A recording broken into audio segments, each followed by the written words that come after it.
Construction is done. This video is paint, from bare primer through camo finish and hand painted detail. Volume 3 is weathering. If you haven't watched the build video, it's linked. You don't need it to follow this one. Before primer, 2 metallic tests worth noting. Gaia notes gunmetal on the up-armored cockpit sections and aileron control surfaces. Sprayed directly onto grey-green plastic, no black base required. It functions as both primer and color coat. Extremely durable, I've since made it a studio standard. AK Extreme Duralumin over black gloss primer. Attractive finish out of the airbrush. It did not hold through the process. I won't be going back to it. The Griffon takes a mixed primer approach. The first time I'd run multiple primer paints across a single model deliberately. The main body is Mr. Color Mahogany from the spray can. No setup, no cleanup. It throws color like a fire hose, and it sets fast. The trade-off is precision. The can goes where it goes. Follow-up pass through the airbrush with Mahogany Mr. Surfacer 1000. Same color result, slightly more fill capacity. The airbrush lets you reach what the can misses and repair seam lines without repriming the whole surface. 2 tools, 1 step. Start loose, finish tight. Zinc Chromate Yellow over the control surfaces, masked with liquid masking solution over the gunmetal. The yellow serves 2 purposes: factory finish reference, the primer that would have been applied before the camo coat, and a chip-through layer, Pacific Theatre Aviation, F4 Corsair worn back to yellow primer through field use. That effect brought into the Ma.K universe. Applied freehand, cloud technique on the underside, zenithal highlight built in simultaneously, both in one pass. Gaia notes red oxide surfacer Evo on detail parts, a studio favorite. The tonal difference against the mahogany reads as technical variance across the surface. Intentional. Port boom radar cover. Gaia notes black surfacer Evo, straight onto the plastic. This section will take hand-brushed water-based acrylics, and black surfacer Evo is the correct base for that. One note on surfacer separation. Gaia notes Evo stays in solution significantly longer than Mr. Color equivalents. Both need mixing before use. The Mr. Color version settles faster. Factor that in before you pull the trigger. The silicone barrier technique came out of a conversation with Mr. Genzo Ihara-san, Drunk Dog, during lunch at the studio. He was using silicone as a mold release agent. If it wasn't fully washed, paint chipped away from it. We both started experimenting with that property deliberately, applying it as a barrier layer to produce chips subtractively rather than painting chips on additively. Application. An older brush dipped directly into the jar, worked across the surfaces you intend to chip later. Brush application adds variance. Thicker in some areas, thinner in others, missed sections here and there. That inconsistency becomes the chip pattern. It's a feature. One property to understand: silicone never fully cures. Ever. It surface dries but remains active underneath. Handling doesn't disturb it, but a degreaser will remove it if needed. Keep that in mind when masking over it, which brings us to the ID bands later in the video. Brush cleaned with Mr. Color self-leveling thinner, one quick wipe, and done. First color code over the barrier, sky color, the lighter of the two camo tones, laid over the cockpit cover in a cloud pattern, allowing the primer to remain slightly visible underneath. That's the gunmetal. Camo outline established with a B-grade pencil directly on the painted surface. A well-worn Mitsubishi that followed me from the Tokyo studio to Sydney. The satin acrylic lacquer surface means pencil lines rub off cleanly with a finger. Draw it, assess it, rub it out and redo it if it's not right. Low stakes.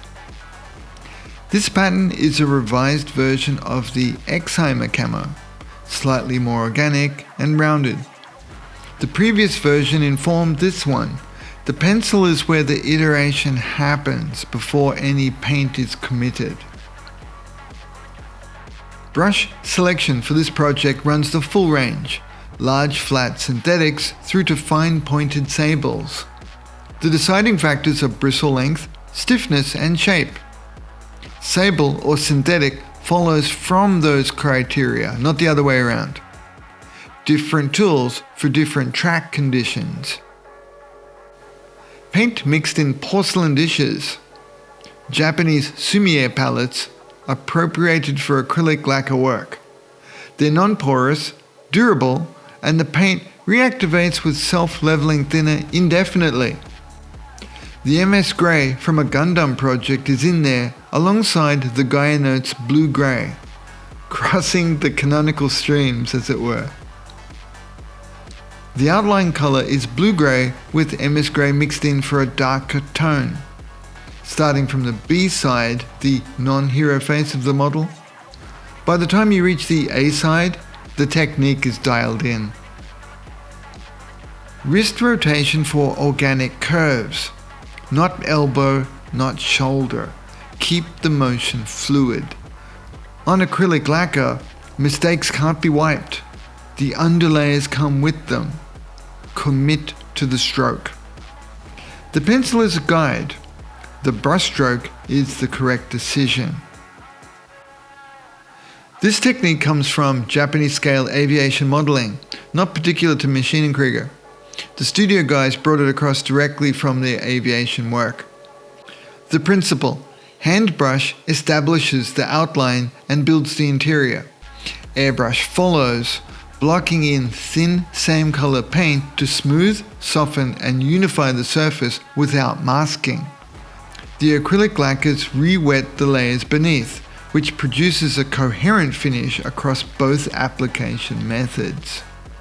The outline pass produces what I've called the looks like ass stage, the apogee of looseness before the tightening begins.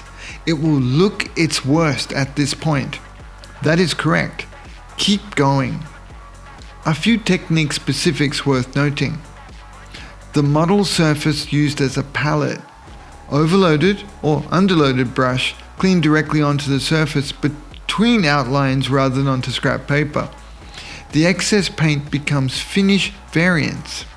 This is deliberate, not careless, and it requires enough experience to know the difference. The airbrush pass is deliberately restrained. Don't paint over developed detail. Work around the chips and the surface complexity you've built. Less but better. A principle Yokoyama-san would return to more than once in the studio. The slight overspray past the camo demarcation line is intentional.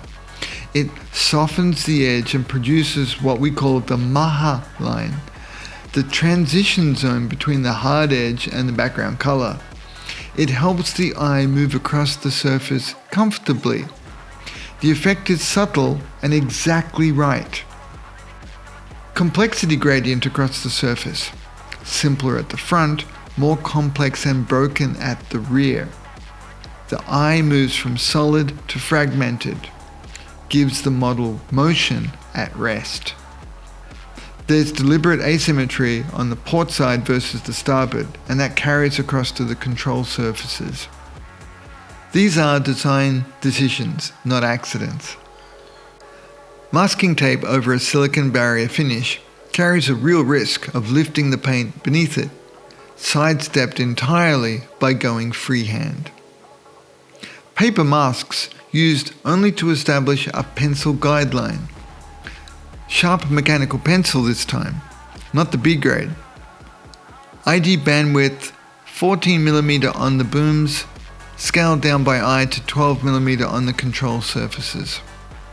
Same width, reads too wide at the smaller scale. It's a design proportion, not a measurement. Paint. MS White from the Gundam range, missed the color with a Bandai license, left over from a Lupus Rex build, reactivated in the dish. When reactivating stored paint, make sure all substrate layers are back in solution before you use it. Partial reactivation means an incomplete paint. Same brush used throughout the entire hand brush sequence. Technique over tool selection. Paint up to the line, not onto it. Assess paint load as you approach, then leave it. Don't overtouch. Acrylic lacquer will reactivate and lift the underlayers if worked too long. 2 thin coats. The slight thinness of the paint is a feature. It builds in the appearance of field application and minor wear without any subtractive process. This approach comes from Japanese scale aviation technique, the same lineage as the hybrid method. The paint is applied beginning with the end in mind, complexity and apparent wear built directly into the paint layers, not degraded back afterwards. The risk of getting white lacquer onto a finished surface keeps you sharp. I find that useful. Some people call it unnecessary. Look at the result and make your own call. 2 final paint steps, different mediums, both deliberate. Gaia Note 62 Intermediate Blue on the cockpit cover. A US World War II naval color, chosen by eye for the purple adjacent hue and how it sat against the surrounding tones. Color tuned in the dish. Paint stirrer carried over from the MS White mix, leaving a slight brightening. Poured into a dish with residual RLM 75 Grey Violet for a further hue shift. 2 small adjustments, 1 interesting color. Applied with the size 4 flat brush, horizontal strokes, overbrush technique. The lower canopy section treated differently to the gun sight piece to read as 2 different production errors. Subtle, effective. Final section. Water-based acrylics on 1 panel area. Different medium chosen for the disparity. Very opaque, very flat, slightly different surface texture. That contrast against the surrounding lacquer finish adds visual interest to the completed surface. Applied with a size 1 Series 7 watercolor brush. Not strictly necessary for the task, but the fat belly carries paint load really well, and the quality of experience is worthwhile. 2 loose coats. The first pass misses, the second part fills. The result retains inherent variance. It doesn't read as mechanically smooth, which is correct. Same horizontal vector throughout, perpendicular to the axis of travel. The paint direction works against the weathering vectors that come in video 3, weathering. Set it up here, pay it off there. That covers the paint. Video 3 is weathering, chipping through to knowing when to stop. If this is useful, subscribe, it's next. The GRIFFON Workbench Edition covers the complete build in depth. Available now, ships immediately. The kit is on pre-order. Both links in the description. I'll see you at the bench.